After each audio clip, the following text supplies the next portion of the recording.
It's the most powerful weapon in the world. Once you put away your phones and your computers and all that we have nowadays, yeah, it's great. We're up to date, but your brain is the only thing you have when you're going through depression, when you're going through hard times, when you're going through death, real life. You can't Google that, man. You're alone. You're alone. You may have a shrink you're going to, you may have a best friend you're going to, but there's 24 hours in the day where you're alone in this brain, and your brain is talking to you in all kinds of ways, and it wants to control you and pull you in these different pockets.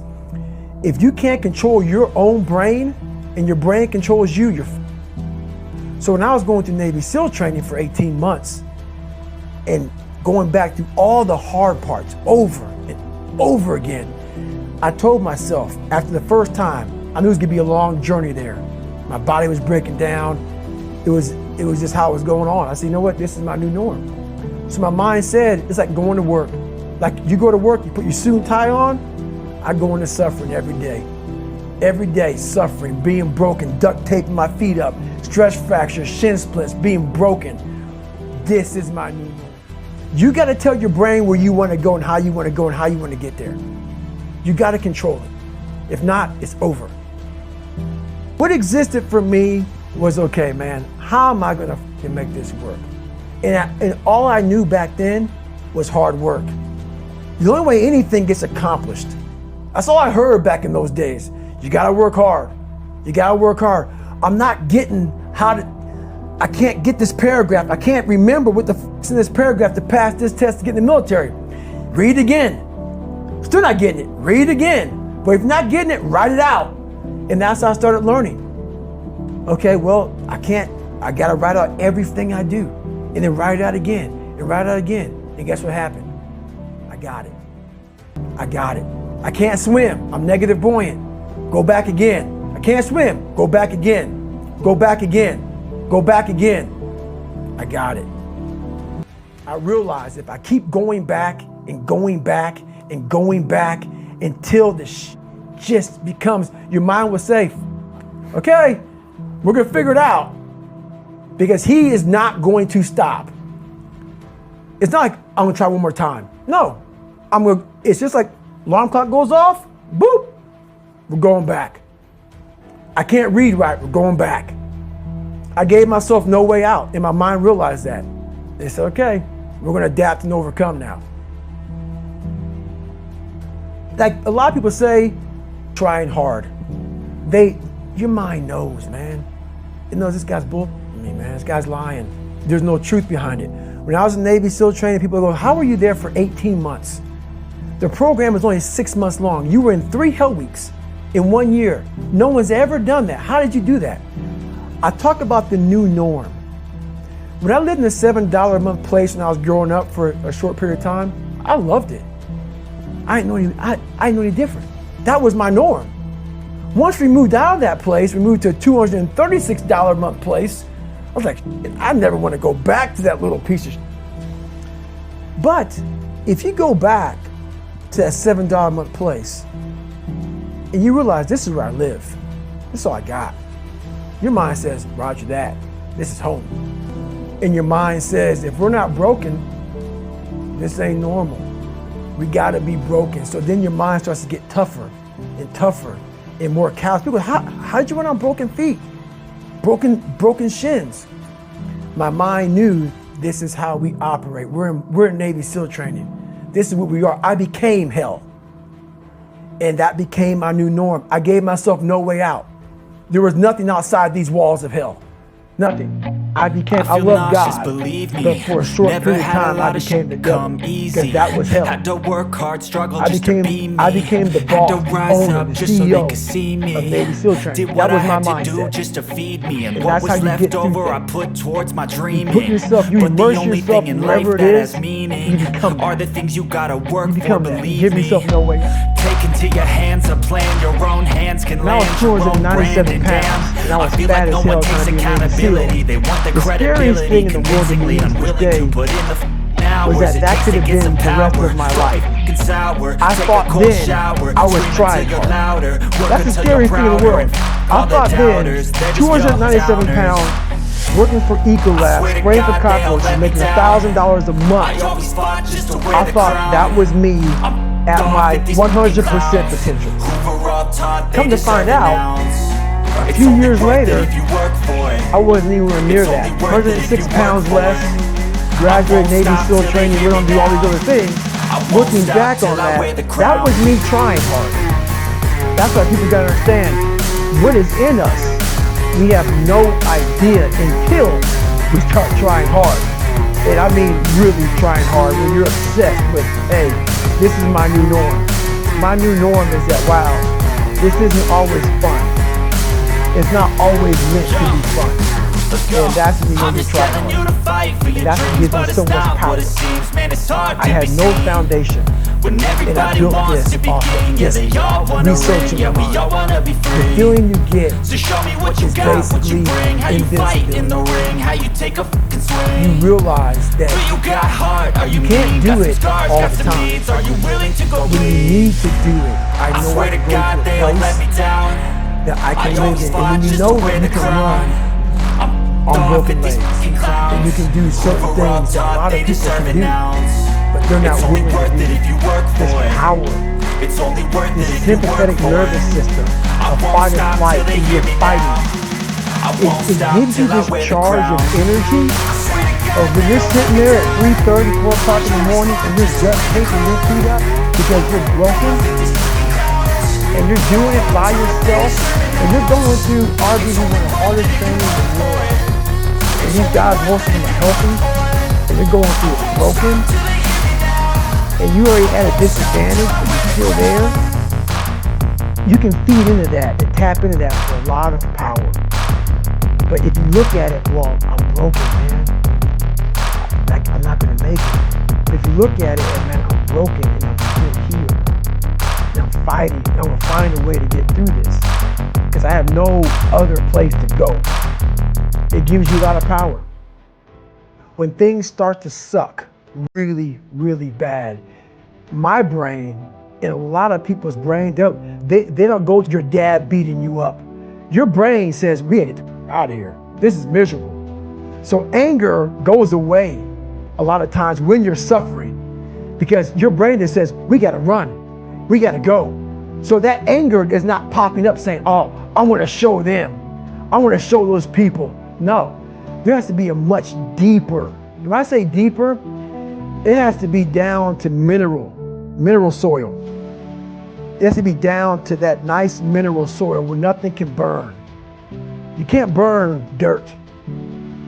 So it has to be down that low, that literally is something in you that's at the core of your soul. But you don't find it unless you spend a lot of time with what you want to be in life. I can't give that to you. Right. You can't give it to somebody. When you find your true passion in life, and my passion for me was like, oh, I want to be, I don't give a Navy SEALs, Army, I don't give a shit. I want to serve my country. I want to be someone that I'm proud of. I want to look at myself in the mirror because I was so disappointed. That accountability mirror I talk about, I was so disappointed in what I saw every day. I wanted everybody to love David Goggins. And a lot of people did. I didn't love myself. But I knew a lot of us want to find peace first.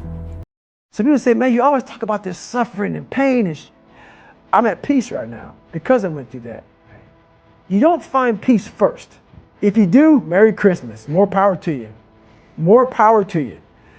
I found peace on the opposite end of finding myself.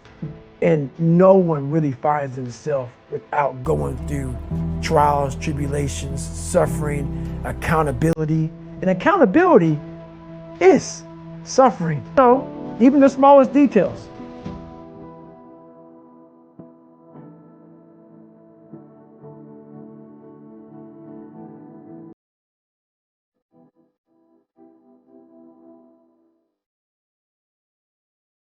First off, I'm very humbled to be up here talking to you all today.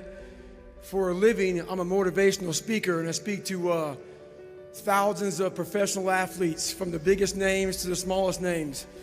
And when I saw Doc walk in here with the Congressional Medal of Honor, this is the first time in my life I got nervous to speak in front of a crowd. That's how much I respect this man up here. I was reading about this man back in the day, so I'd like to thank the VFW very much for giving me this award. It means more to me than anything I've ever received in my entire life. I'd like to thank my grandfather, Sergeant Jack Gardner, who is now deceased. This would be the happiest day of his entire life. I'd like to thank my mom up here, who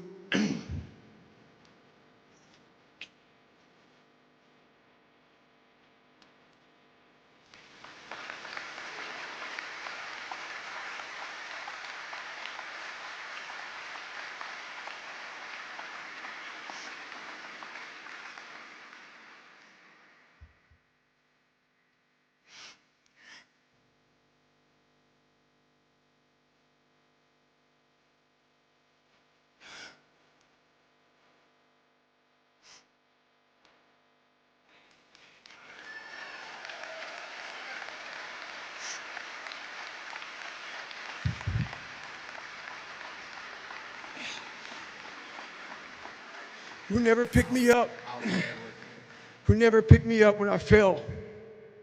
She taught me how to get up when I was knocked down. I thank my uncle for always being there for me. And I thank all of you out here who fought in these wars. You have no idea how big of a deal this is to me. I was not always this strong guy you see. I went through a lot of hard times in my life to get here today. And a story I'll tell you real quick. I tried once to get in the Air Force to be an Air Force pararescueman. And I quit for fear of the water. I was 175 pounds. I left the Air Force 4 years later at 300 pounds. I went from 175 to 300 pounds. There's a long story in there on how that came to be. But I sat around and read a book on the Medal of Honor. And those guys, all I wanted to be was an uncommon man. In my whole life, I was not that. Much worse than that. I read stories about men like you, Doc, who had the courage to jump on grenades and stuff like that. So I came home one day from working at a job called Ecolab, where I sprayed for cockroaches. Made $1,000 a month, weighing 300 pounds. And I got home and I watched a show on Discovery Channel of guys carrying boats and logs, Navy SEAL training. And I decided to make a change in my life. And I called the recruiter up and he asked me these questions. He had to meet a certain age, like a certain height and weight limit. I was 6'1" and 300 pounds. He laughed at me. 7 other recruiters laughed at me. One recruiter finally said, "Come on in, I'm too busy to talk to you on the phone." He didn't know how much I weighed. I walked in the recruiter's office and he looked at me and he said, "You're fat and you're black." Because I said I wanted to be a Navy SEAL. I didn't know there'd only been 35 African-American Navy SEALs at that time in over 70 years.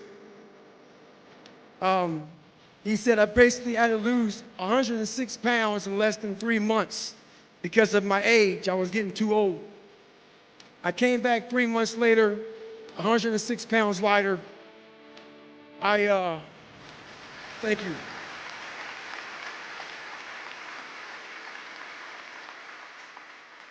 And literally, I spent 18 months going through BUDS, which is a 6-month program. Went through 3 hell weeks. That is where I met Marcus Luttrell, Danny Dietz, Michael Murphy, another Medal of Honor winner. I went through hell week with all these guys, real heroes. I am not a hero. I served with real heroes. And from there, I went on to raise over $2 million for the Special Operations Warrior Foundation. But I'm gonna end you with this right here. I have the most respect I can possibly muster up for all of you in this room. I know what it takes to be a combat soldier, and I used to look for courage. I thought courage was a man who won the Medal of Honor. It is. But courage is a man who's willing to put those boots on every single day of his life to go out there and fight for this country when nobody even knows what the hell they're doing or where the hell they're at. You do for the man beside you. Thank you.